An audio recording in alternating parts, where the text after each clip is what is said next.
JNU വിദ്യാർത്ഥി പ്രക്ഷോഭത്തെ തുടർന്ന് arrest ചെയ്ത വിദ്യാർത്ഥികളെ ഇറക്കുന്നു. ഇപ്പോൾ വിവരങ്ങളുമായി ഫെമിന കൂടി ചേരുന്നുണ്ട് ഡൽഹിയിൽ നിന്നും.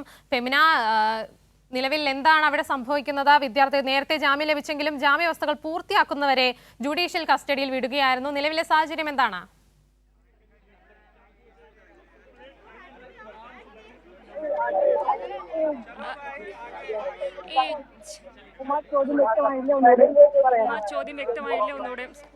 ഫെമിന, നേരത്തെ ജാമ്യം ലഭിച്ചെങ്കിലും ജാമ്യ വ്യവസ്ഥകൾ പൂർത്തിയാക്കുന്നവരെ ജുഡീഷ്യൽ കസ്റ്റഡിയിൽ വിടുകയായിരുന്ന വിദ്യാർത്ഥികളെ, എന്തൊക്കെയാണ് മറ്റ് വിവരങ്ങൾ?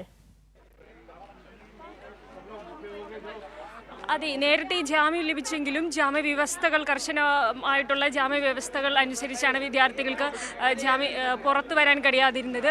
ഇപ്പോഴാണ് 3 ദിവസം ജാമ്യം ലഭിച്ചിട്ടും 3 ദിവസം ജയിലിൽ കിടന്നതിന് ശേഷമാണ് ഇപ്പോൾ വിദ്യാർത്ഥികൾ പുറത്തിറങ്ങിയിരിക്കുന്നത്. ഇപ്പോൾ ജാമ്യം ലഭിച്ച JNU വൈസ് പ്രസിഡന്റ് ആയിട്ടുള്ള ഗോപിക നമ്മളോടൊപ്പം ഉണ്ട്. ലാൽ സലാം. അപ്പോൾ നമ്മൾ തിഹാർ ജയിലിൽ നിന്ന് പുറത്തു വരുന്നത് തന്നെ അംബേദ്കറിൻ്റെ ഫോട്ടോ നമ്മൾ ഏറ്റുകൊണ്ടാണ്. അപ്പോൾ അതിൽ നിന്ന് തന്നെ നമ്മുടെ പൊളിറ്റിക്സും നമ്മുടെ മൂവ്മെൻറ്റും UGC ഇക്വിറ്റി റെഗുലേഷൻസിന് വേണ്ടിയിട്ടും രോഹിത് ആക്ടിന് വേണ്ടിയിട്ടുള്ള മൂവ്മെൻറ്റ് ഈ യൂണിയൻ തന്നെ മുന്നോട്ടും നയിച്ചുകൊണ്ടിരിക്കും. നിങ്ങളുടെ FIRകളോ ബാരിക്കേഡുകളോ അല്ലെങ്കിൽ അറസ്റ്റുകളോ നമ്മളെ തളർത്താൻ പോകുന്നില്ല.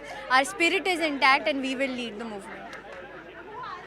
അതെ, തുല്യതാ ബില്ല് നടപ്പിലാക്കണമെന്നാവശ്യപ്പെട്ട് സമരം ചെയ്തതിൻ്റെ പേരിലാണ് വിദ്യാർത്ഥികളെ അറസ്റ്റ് ചെയ്തത്.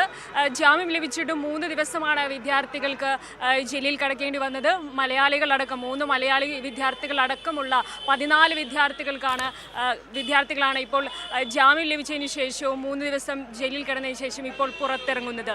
ഉമ.